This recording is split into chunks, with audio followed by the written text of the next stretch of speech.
নমস্কার বন্ধুরা, আজকে আবার চলে এসেছি একটি নতুন রান্নার ভিডিও নিয়ে। খুবই সহজ একটি রান্না ঘরোয়াভাবে তৈরি করলাম চাল কুমড়ো মাছের মাথা দিয়ে।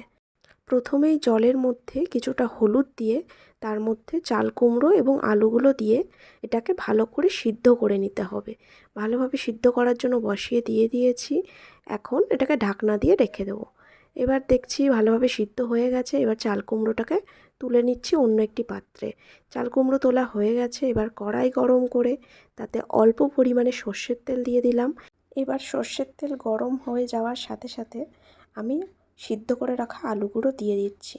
দিয়ে আলুগুলো একটু অল্প লাল লাল করে ভেজে নেব। ভাজা হয়ে গেলে আলুগুলোকে এবার তুলে নিচ্ছি। আলুগুলো ভাজা হয়ে গেছে দেখতে পাচ্ছি। এবার তেলের মধ্যে শুকনো লঙ্কা এবং পাঁচফোড়ন দিলাম এবং তারপরে দিয়ে দিলাম আদা বাটা। এই আদার সাথে কিন্তু অল্প লঙ্কা বেটে রাখা হয়েছে এবং এই আদা বাটা দিয়ে একটু কষানোর পরে তার মধ্যে জিরে গুঁড়ো জল দিয়ে ভালো করে মিশিয়ে ঢেলে দিচ্ছি। এর সাথে দিচ্ছি হলুদ, সাথে এটাকে একটুখানি ভালো করে ঘুটে নিচ্ছি যাতে মশলাটা কড়াইয়ের গায়েতে লেগে না যায়।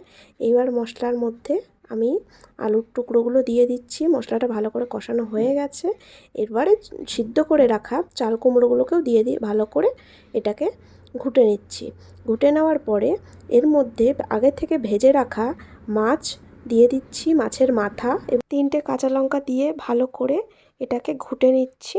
এবার এর মধ্যে স্বাদ মতো লবণ এবং চিনি যোগ করতে হবে। আমি এখানে চিনি দিইনি।